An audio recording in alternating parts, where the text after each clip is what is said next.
শিক্ষার্থীদের ঝরে পড়া কমাতে নতুন ক্যারিকুলাম গুরুত্বপূর্ণ ভূমিকা রাখবে। আর নতুন ক্যারিকুলামের সুফল নিশ্চিত করতে শিক্ষকদের সুযোগ সুবিধা বাড়ানোর উপর জোর দিচ্ছে সরকার। এসব কথা বলেছেন শিক্ষামন্ত্রী। নতুন ক্যারিকুলামের উপর এক গোলটেবিল বৈঠকে শিক্ষাবিদ ও শিক্ষকরা গুরুত্ব দেন শিক্ষকদের দক্ষতা ও আর্থিক সুবিধা বাড়ানোর উপর।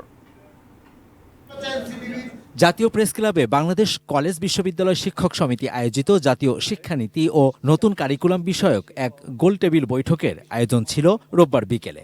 এই বৈঠকে সারা দেশের বিভিন্ন শিক্ষা প্রতিষ্ঠানের শিক্ষকদের পাশাপাশি উপস্থিত ছিলেন কয়েকজন শিক্ষাবিদ। বর্তমান কারিকুলামে শিক্ষকদের দায় দায়িত্ব ও কাজের পরিধি অনেক বৃদ্ধি করা হলেও শিক্ষকদের বেতন ভাতা সম্মানী বৃদ্ধির কোনো সুপারিশ আছে কিনা আমার জানা নাই। নতুন কারিকুলাম নিয়ে শিক্ষাবিদরা বলেন পরিবর্তন প্রয়োজন, তবে দেশের সংস্কৃতি ও মূল্যবোধের সাথে সামঞ্জস্য রেখে। নতুন কারিকুলামের বৈজ্ঞানিক পদ্ধতি নিয়েও প্রশ্ন রাখেন তারা। শিক্ষাক্রমটা এমন হতে হবে যে আমার দেশ, আমার মাটি, আমার মূল্যবোধ, আমার সংস্কৃতি এবং আমার কতটুকু ধারণ ক্ষমতা আছে সেগুলোর উপর নির্ভর করবে আমার শিক্ষানীতিটি। অনেকাংশেই বাস্তবসম্মত নয়। এজন্যে যে পরিবেশ দরকার, যে শিক্ষক দরকার, শিক্ষকের প্রস্তুতি দরকার, অবকাঠামো দরকার, উপকরণ দরকার, অভিভাবকদের প্রস্তুতি দরকার, সেটা আমাদের নেই।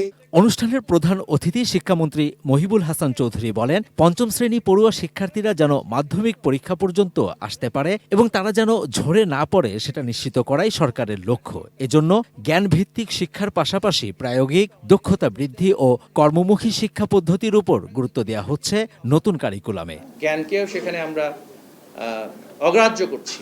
জ্ঞানের প্রয়োগটা খুবই গুরুত্বপূর্ণ। শুধুমাত্র জ্ঞান অন ইটস ওন এটা কিন্তু সেই অর্থে শিক্ষার্থীর জন্য আমাদের বিদ্যালয় পর্যায়ে যে কারিকুলামের কথাটা বলছি যথেষ্ট নয়। শিক্ষকদের মর্যাদা ও বেতনের বিষয় নিয়েও সরকার কাজ করছে বলে জানান শিক্ষামন্ত্রী। 30,000-এর মধ্যে 29,000 প্রতিষ্ঠান সবটাই কিন্তু বেসরকারি এবং সেটা এমপিওভুক্ত প্রতিষ্ঠানগুলো আছে। তো তাদের মর্যাদার ক্ষেত্রে, সম্মানের ক্ষেত্রে, বেতনের ক্ষেত্রে আমরা যদি কাছাকাছি আনতে না পারি তাহলে কিন্তু সেটা আমরা শিক্ষার্থীদের জন্য সেটা যথাযথ হবে না এবং শিক্ষার মানও কিন্তু বাড়বে না। কারিকুলাম বাস্তবায়নের ক্ষেত্রে একটা বড় প্রতিবন্ধকতা হচ্ছে সেটা। Javed Akhtar, ATN news, Dhaka.